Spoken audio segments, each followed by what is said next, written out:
제가 신학교 다닐 때 서점에 가서 설교집 한 권을 샀었는데, 당시에 아주 유명한 설교자셨던 곽선임 목사님 신앙인의 불신앙이라 하는 제목의 설교집이었습니다. 제목이 뭔가 이렇게 마음에 콱 와닿더라고요. 신앙인의 불신앙. 한동안 그 책이 제 서고에 꽂혀 있었습니다. 오늘 그 말씀을 여러분들과 같이 나누려고 합니다. 오늘 읽은 요한복음 11장 말씀은 죽은 나사로를 다시 살리신 유명한 기적의 기사입니다. 그런데 이 요한복음 11장의 핵심은 죽은 자도 살아났다 하는 기적 이야기가 아닙니다. 우리의 믿음을 점검하는 메시지입니다. 예수님 주변에 많은 사람들이 있었는데 그들의 믿음을 점검하는 말씀입니다. 예수님을 믿지 않았던 유대인들의 불신앙에 대하여만 말씀하는 게 아닙니다. 예수님을 잘 믿는다고 하는 예수님 주변에 있는 사람들의 믿음도 아주 적나라하게 드러내는, 그 실상을 드러내는 말씀이기도 합니다. 오늘 여러분 중에 그래도 나는 믿음은 있어, 이렇게 생각하시는 분들 잘 귀담아 한번 들어보시기 바랍니다. 이 나사로와 마리아 이 남매 가정은 예수님을 잘 믿고 주님을 정말 뜨겁게 사랑했던 가족이었습니다. 예수님께서도 그 가족을 사랑하셨고요. 근데 어느 날 이 오빠인 나사로가 병으로 죽습니다. 가정 안에 굉장한 어려움이 생기죠. 예수님에게 나사로가 이제 죽게 되었다는 소식을 전해 주었는데, 그때 예수님은 예루살렘을 떠나서 요단강가에 계셨습니다. 근데 예수님이 나사로가 죽게 되었다는 소식을 들으시고 바로 이 베다니로 돌아오시지 않으시고 이틀을 더 머무셨어요. 그래서 어떤 사람은 생각하기를, 왜 예수님께서 나사로가 죽게 되었다는 소식을 듣고 바로 오셔서 나사로가 죽지 않게 하시지, 왜 나사로가 죽고 난 다음에서야 오신 건가, 이런 생각을 하시는 분들도 있으신데, 실제로는 예수님에게 나사로가 죽게 되었다는 소식을 전해주러 사람이 떠났을 때 나사로는 금방 죽었습니다. 예수님께서 계시던 이 요단강가와 베다니는 걸어서 하루길이 걸리는 거리입니다. 예수님이 이틀을 더 머무신 후에 그리고 돌아오셔서 나사로가 죽은 지 나흘이나 되었다고 성경은 이야기하고 있어요. 그러니까 예수님에게로 나사로의 병든 소식을 전해주러 간 사람이 예수님에게 오기까지 하루, 예수님이 이틀을 머무시고 돌아오시는 경우가 또 하루, 나흘이 걸린 거죠. 예수님이 나사로가 병들어 죽게 되었다는 소식을 들을 때는 이미 나사로는 죽은 상태였어요. 예수님이 그 사실을 아시고 이틀을 더 머무신 거예요. 장례가 끝날 때까지. 예수님의 계획이 있으셨던 겁니다. 예수님께서는 물론 나사로를 다시 살리시려고 하셨습니다. 그렇지만 예수님의 관심은 죽은 자를 살려내는 데 있는 게 아니었어요. 예수님이 지금 바라보고 있는 것은 예수님이 곧 십자가에 죽으실 것에 대해서 바라보고 계셨습니다. 자, 예수님이 십자가에 죽게 될 때, 그때 예수님을 따르던 제자들, 예수님을 믿는 사람들이 과연 믿음을 견고하게 지킬 수 있겠는가? 이것이 예수님의 깊은 관심이었습니다. 그래서 예수님께서 이 일을 계기로, 나사로의 죽음을 계기로 죽음도 끝이 아니다, 부활의 역사가 있다, 이 사실을 제자들과 예수님을 믿는 사람들에게 분명하게 알게 해 주시려고 나사로를 다시 살리실 생각을 하셨던 거죠. 요한복음 11장 15절 말씀을 제가 읽겠습니다. 내가 거기에 있지 않은 것이 너희를 위해서 도리어 잘된 일이므로 기쁘게 생각한다. 이 일로 말미암아 너희가 믿게 될 것이다. 그에게로 가자. 나사로가 죽은 게 잘된 일이라고 표현하는 것처럼 느껴집니다. 그런데 나사로의 죽은 게 잘 됐다는 뜻이 아니고 나사로가 이미 죽었기 때문에 이 일을 계기로 죽음이 끝이 아니다. 이 사실에 대해서 제자들에게 분명하게 알게 해주실 그런 계기가 됐다는. 그래서 제자들이 예수님의 십자가의 죽음 앞에서 흔들리지 않을 믿음을 주고 싶으셨던 거예요. 예수님께서 나사로의 집으로 돌아오십니다.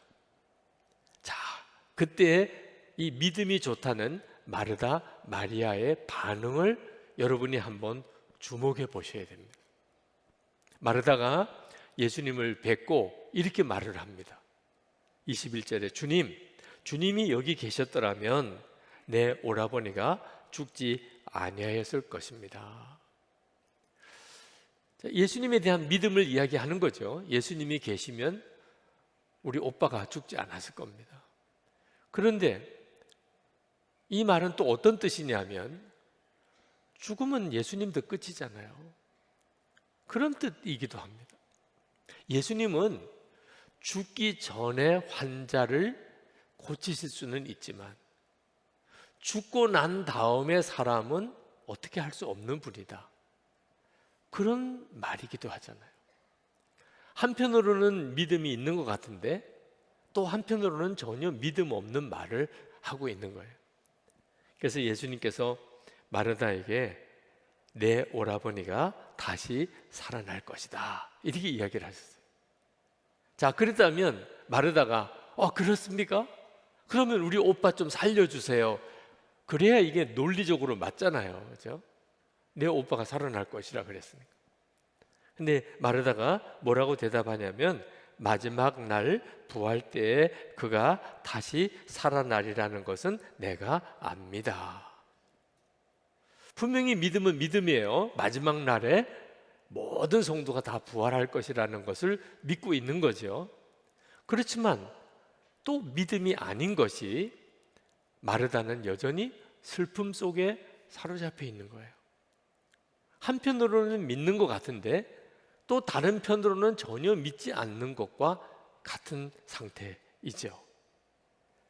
그래서 예수님께서 말씀합니다. 나는 부활이요 생명이니 나를 믿는 사람은 죽어도 살고 살아서 나를 믿는 사람은 영원히 죽지 아니할 것이다. 네가 이것을 믿느냐? 지금 이 나사로가 죽었다가 부활한 사건에 가장 중요하게 나오는 단어는 믿음입니다. 믿음. 내가 믿느냐? 그때 마르다가 대답합니다. 예, 주님. 주님은 세상에 오실 그리스도시며 하나님의 아들이심을 내가 믿습니다. 라고 대답해요.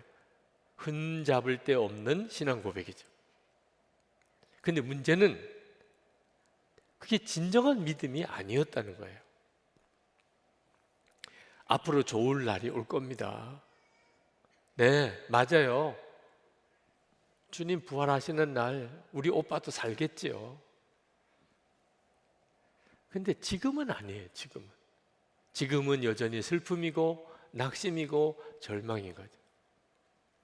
여러분, 우리도 이와 같은 때가 있잖아요. 큰 어려운 일 또는 어떤 재앙이 닥쳤습니다. 마음은 낙심이 되고 슬프고 그리고 너무너무 두려워요. 그런데 보니까 주변의 사람들이 의식이 돼요.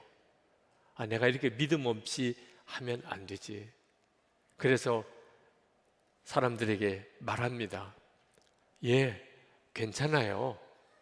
주님이 다 좋은 결과가 되게 해 주시겠지요. 저도 믿어요. 주님께서 다 회복해 주실 거예요. 기도해 주셔서 고마워요. 정말 믿음의 이야기를 하는 거죠. 네. 아, 이분이 참 믿음이 좋구나. 이런 어려움 중에도 저렇게 낙심하지 않는 걸 보니까 참 믿음이 좋구나. 그럴 만하지요. 말만 놓고 보면 그렇습니다. 중요한 거는 분위기인 거예요. 그 마음의 생각, 그가 하는 말의 표현, 얼굴의 표정, 그의 행동이 그게 믿음인가 하는 거예요. 믿음은, 진정한 믿음은 어떤 형편에서도 우리에게 평안을 주고 기쁨을 주고 감사하게 만드는 것입니다. 그러니까 믿음이 귀한 거죠. 믿음이 있어야 사랑도 할 수 있게 되는 거예요. 그런데 안타깝게도 믿음이 있다는 많은 사람들의 믿음을 살펴보면 겉으로는 믿음인 것 같은데 실제 속은 마르다 마리아처럼 다 무너져 있는 것입니다. 예수님께서 나사로의 무덤 앞에서 돌을 옮겨 놓으라 라고 말씀합니다. 그랬더니 마르다가 질겁을 하면서 주님, 죽은 지가 나흘이나 되어서 벌써 냄새가 납니다. 그러면서 마르다가 막아요. 예수님이 이제 나사로를 살리시겠다는데 마르다가 오히려 막습니다. 마르다는 분명히 마지막 날의 부활과 영생을 믿었습니다. 예수님이 그리스도라는 사실을 믿었습니다. 그런데도 마치 전혀 예수님이 자기 앞에 안 계신 것처럼 그렇게 말하고 행동하는 거예요. 여러분, 이것은 우리들의 문제이기도 해요. 우리는 예수님을 믿습니다. 예수님은 만왕의 왕이시고 하나님이십니다. 그 예수님이 지금 나와 같이 계심을 믿습니다. 그런데도 실제로 어려운 일이 생기고 문제가 생기고 나면 마음은 다 무너집니다. 겉으로는 믿음이 있는 말을 하는 것 같은데 실제 그 사람의 믿음은 그 사람의 분위기가 말해주는 거예요.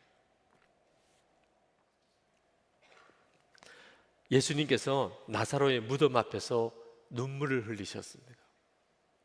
예수님께서 왜 그렇게 슬퍼하셨을까? 나사로가 불쌍했어요? 마르다, 마리아 자매가 불쌍했어요? 지금 예수님은 나사로를 다시 살려내려고 하는 바로 그 순간이에요. 근데 나사로나 마르다, 마리아가 뭐가 불쌍해요? 그러면 예수님이 왜 눈물을 흘리셨을까? 예수님 주변에 믿음 좋다던 사람, 그렇게 주님을 진짜 그리스도요, 살아계신 하나님의 아들이라고 믿는 마르다, 마리아조차 예수님을 뻔히 보고 있으면서도 예수님은 아무것도 할 수 없는 분처럼 그렇게 여기는 그 믿음이 너무 안타까웠던 거예요. 너희들이 믿음이 정말 있느냐? 내가 십자가에 달려 죽을 때 너희들이 그 상황을 견딜 수 있겠느냐? 예수님의 마음이 정말 안타까우셨던 거죠. 예수님도 기쁘실 때가 있었고 슬퍼하실 때가 있으셨어요. 조건은 똑같아요. 믿음 때문이었습니다.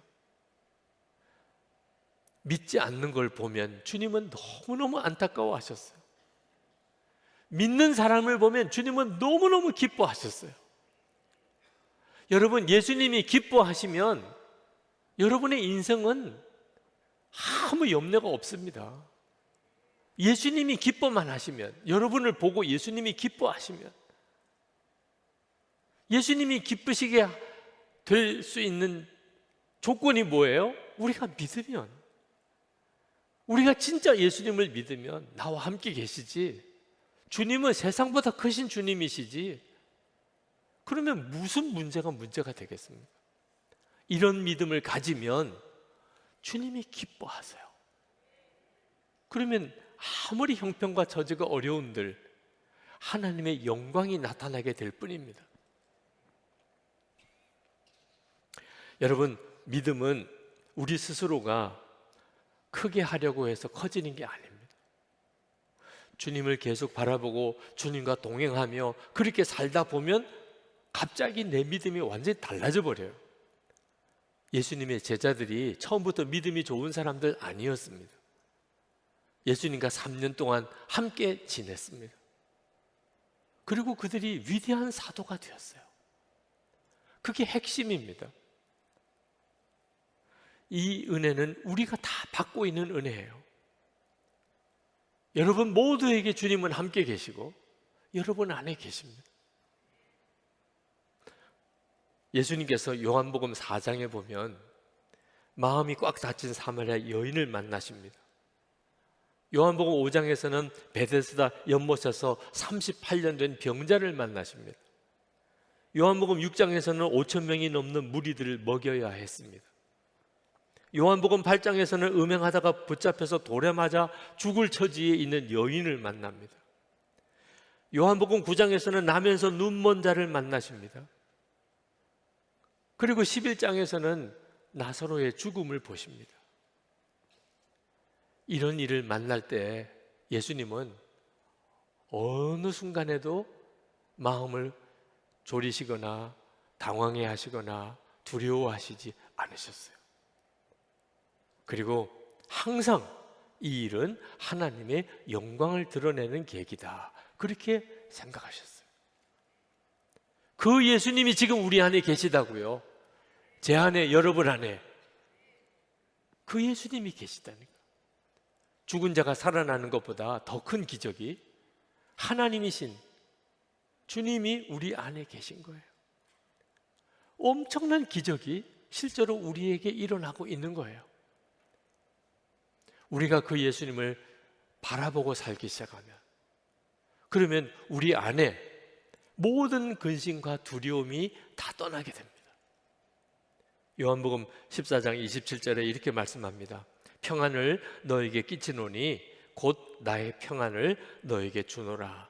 내가 너에게 주는 것은 세상이 주는 것 같지 아니하니라. 너희는 마음에 근심하지도 말고 두려워하지도 말라. 지금 우리 안에 계신 주님이 우리에게 말씀하고 계신 거예요. 마르다는 예수님을 육신으로 보고도 전혀 믿음으로 반응을 못했습니다. 지금 예수님 우리 안에 계세요. 우리가 예수님을 믿음으로 바라보기 시작하면 근심도 두려움도 다 떠나는 놀라운 평안이, 죽음도 이기는 믿음의 역사가 실제로 우리 삶 속에 나타나게 됩니다. 제가 선한목자교회 부임에 와서 가장 큰 은혜를 받은 것은 항상 주님을 바라보는 믿음의 눈을 뜨게 된 겁니다. 그건 형편이 너무 어려웠기 때문이에요. 주님이 나와 함께 계시는 게 사실이라면 살 것이고, 주님이 함께 계시다는 것이 사실이 아니라면 저도 교회도 다 망하게 되는 그런 처지였습니다. 그래서 저는 오직 주님 바라보고 주님 바라보고 주님 바라보고 살았어요. 그리고 정말 놀라웠게도 나는 죽고 예수로 사는 십자가의 복음을 실제로 체험하게 되었습니다. 그리고 여기까지 왔어요. 제가 선한목적에 부임해 와서 이 교회 목회하면서 가장 어려웠던 순간이 언제였을까 생각해 보았습니다. 수백억의 부채, 건축 부채를 짊어진 것인가? 아니었어요.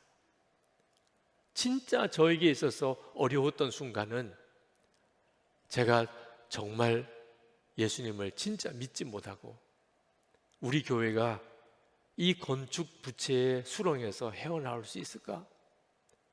우리 교회가 진짜 온전히 예수님의 그 교회가 될 수 있을까?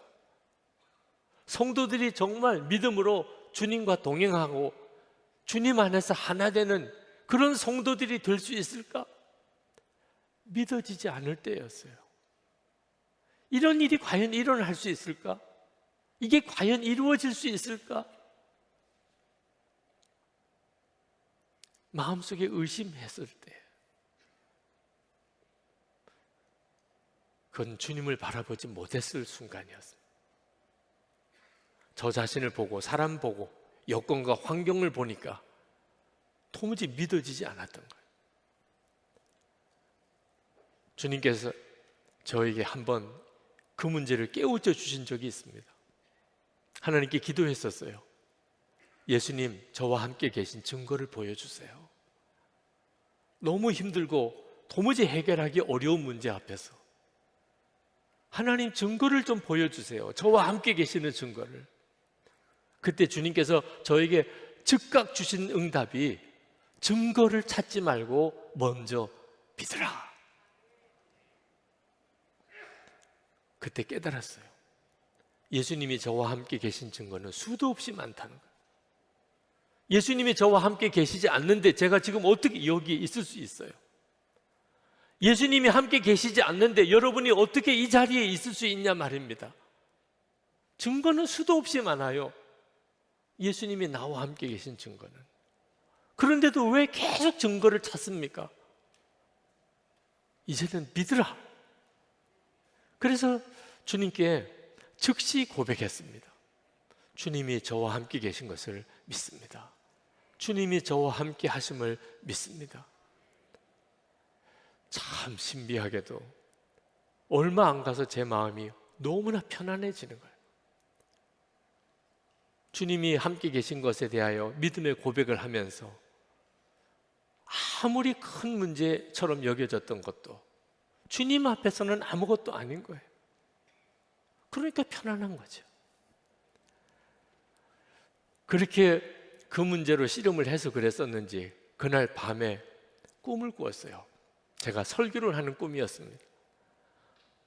늘 설교하면서도 꿈에서도 설교하는 것도 좀 그렇긴 합니다만, 하여튼 제가 예수님은 우리와 함께 계시고 그 예수님과 하나가 되는 것이 십자가의 복음입니다. 그 내용을 제가 설교하고 있었어요. 너무나 마음이 간절했습니다. 예수님은 우리와 함께 계십니다. 그 예수님과 우리는 하나가 되는 것이 바로 십자가의 복음입니다. 그 말씀을 전하는데 말씀을 전하는 저에게도 말씀을 듣는 회중에게도 하늘에서부터 놀라운 평안이 임하는 것이 느껴지는 거예요. 그래서 제가 교인들에게 여러분도 느끼십니까? 지금 하늘로부터 우리에게 놀라운 평안이 임하고 있지 않습니까? 너무너무 감격스럽더라고요. 진짜 말씀을 전하면서 펑펑 울면서 그렇게 전했어요. 그러다가 깼습니다.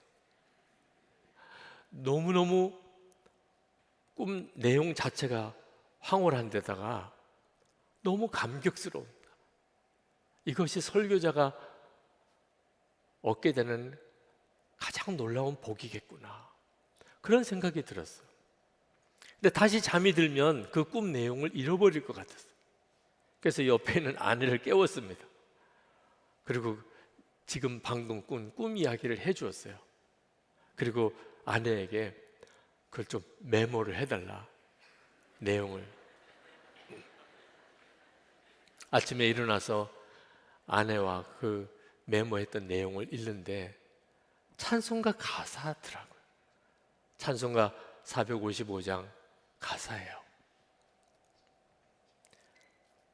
주님의 마음을 본받는 자, 그 마음에 평강이 찾아오면 험악한 세상을 이길 힘이 하늘로부터 임함이로다. 주 모습 내 눈에 안 보이며 그 음성 내 귀에 안 들려도 내 영혼 날마다 주를 만나 신령한 말씀 늘 배우도다. 가는 길 거칠고 험하여도 내 마음에 불평이 없어지면 십자가 고난을 이겨내신 주님의 마음 본받음이라. 주님의 마음 본받아 살면서 그 거룩하심 나도 이루리. 그때부터 저는 설교할 때마다 예수님은 우리와 함께 계십니다. 우리는 그 예수님과 나는 죽고 예수로 사는 것이 십자가의 복음입니다. 그 내용을 늘 설교했습니다. 여러분도 귀에 못이 박히도록 들으셨죠. 유 목사는 저것밖에 설교할 게 없나 보다, 그런 생각을 아마 하셨을 겁니다. 그때 그 설교하면서 느꼈던 감동과 충격이 너무 컸기 때문에, 그리고 그 말씀의 역사와 능력을 저는 보고 있어요. 여러분 안에 아마 힘들고 어려운 일들이 있으실 겁니다. 사랑하는 사람이 병에 든 사람, 여러분 자신이 병에 든 사람, 사랑하는 가족과 사별한 사람, 우리에게도 사업에 실패가 옵니다. 우리의 삶 속에서도 이런저런 모양의 좌절도 있습니다. 우리를 배신하는 사람도 겪게 됩니다. 앞이 캄캄해질 정도로 정말 절망적인 처지에 빠지기도 합니다. 도무지 기뻐할 수도 감사할 수도 찬송할 수도 없는 처지에 있는 사람도 있습니다. 여러분, 그때 진짜 정신 똑바로 차리고 여러분의 믿음을 점검해야 합니다. 문제를 바라보면 그러면 완전히 빨려 들어가 버리고 만 정신 똑바로 차리고 여러분과 함께 계시는 주님을 주목해야 해요. 여러분을 믿음 안에 일으켜 내실 분이 주님이십니다. 주님을 바라보기만 하면. 그리고 마르다에게 하신 말씀, 내가 믿으면 하나님의 영광을 보게 되리라. 여러분 모두에게 주시는 주님의 응답입니다. 여러분이 진짜 주님을 믿으면, 마르다처럼 육신의 주님을 눈으로 보고도 실제로 주님을 믿지 못했던 마르다처럼 하지 마시고, 믿음으로 여러분과 함께 계시는 주님을 주목함으로 여러분의 삶에 부딪힌 모든 문제들이 하나님의 영광을 드러내는 역사가 되기를 축복합니다.